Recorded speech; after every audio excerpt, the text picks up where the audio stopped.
সাত সকালে অজ্ঞাত পরিচয় মহিলার মৃতদেহ উদ্ধার ঘিরে চাঞ্চল্য নন্দীগ্রামের হরিপুর গ্রাম পঞ্চায়েত এলাকার ঘটনা।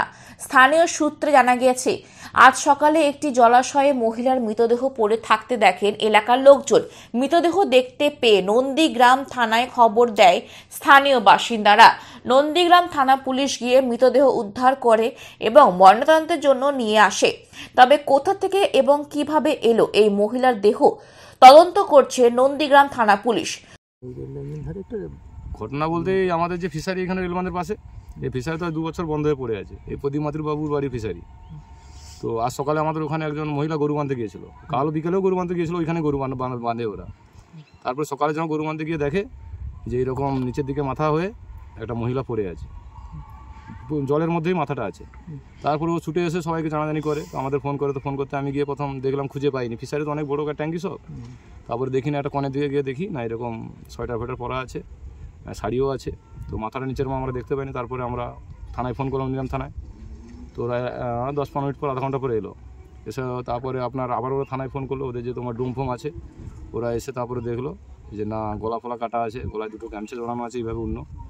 তারপরে প্রথম কথা কি, যেভাবে নিঃশংসভাবে খুন করেছে ওরা, মানে সে কথা বলা যায় না। হাত কেটে দিয়েছে, এই চোখটাকে উড়িয়ে দিয়েছে, দাঁত পুরো থেতিয়ে দিয়েছে পুরো এইভাবে। তারপরে তো আমরা পোস্টমর্টমের জন্য কিছু সময় আগে নন্দীগ্রাম থানা থেকে লোক এসে সব নিয়ে গেল। ওনাকে জানা যাচ্ছে এখনো পরিচয় বলতে জানা তো যাচ্ছে এখানে স্থানীয়, আশেপাশে স্থানীয়ই হবে, যেটা আমাদের সম্ভব। কিন্তু এই যে মুখ ফুলে গেছে, তো এবারে জানা যাবে কাদের মেয়ে এখান থেকে, মানে এই মহিলা কাদের বাড়ির বউ আছে। যদি ওটাই যদি ওরা তো আসেনি, কেউ দেখতে পাচ্ছি না ওই মহিলা। আমাদের একটা সন্দেহ হচ্ছে পাশাপাশি এইখানেই। হ্যাঁ, দেখে মনে হচ্ছে চিনা আছে না ফুল, দেখেছি তো বটেই। আমরা এই রেলবাঁধে কাজ করি, সব 24 ঘন্টা রেলবাঁধে ডিউটি করি, দেখেছি তো বটে। এখানে স্থানীয় মহিলা, বাইরের নয়। 2টো গলায় গামছা দিয়েছে, এই হাতটাই কেটে দিয়েছে, ঠিক আছে। তার এই চোখটাই কেটেছে, এখানে পুরো ইট ফিট দিয়ে যাই হোক দিয়ে থেঁতড়িয়ে দিয়েছে, পুরো একবার দাঁত গোটা থেঁতড়িয়ে দিয়েছে, পুরো একবার থেঁতড়িয়ে দিয়েছে। আশা করি স্থানীয় হবে, বাইরের হবে না। বাইরের এখানে সাহস পাবে না আসার জন্য। কি মনে করছেন এই খুনের পিছনে? এটা তো মার্ডার করা হয়েছে, এবার সম্পূর্ণ মার্ডার করেছে। যেভাবে মার্ডার করেছে, এটা যেভাবে মানে মেরেছে, এটা মার্ডার। যেভাবে মেরেছে ওদের পুরো মার্ডার করে হয়েছে। এটা পরিকল্পনা করে মার্ডার করেছে। কাল এখানে ফিস্ট হয়েছিল, মাইক ফাইক চলছিল, ঠিক আছে। সারা সব কেউ পাবে না, এখানে পাশে একটা বাড়ি আছে, তো সারা তো পাবে। একটা মহিলা যখন মার্ডার করবে, সারা পাবে না। এখানকার ফিস্ট বড়ই ফিস্ট হয়েছিল, 2টো JBL বক্স চলছিল 2 সাইডে। ওই সুযোগটা কালকে এবার পুরো পেয়ে গেছে।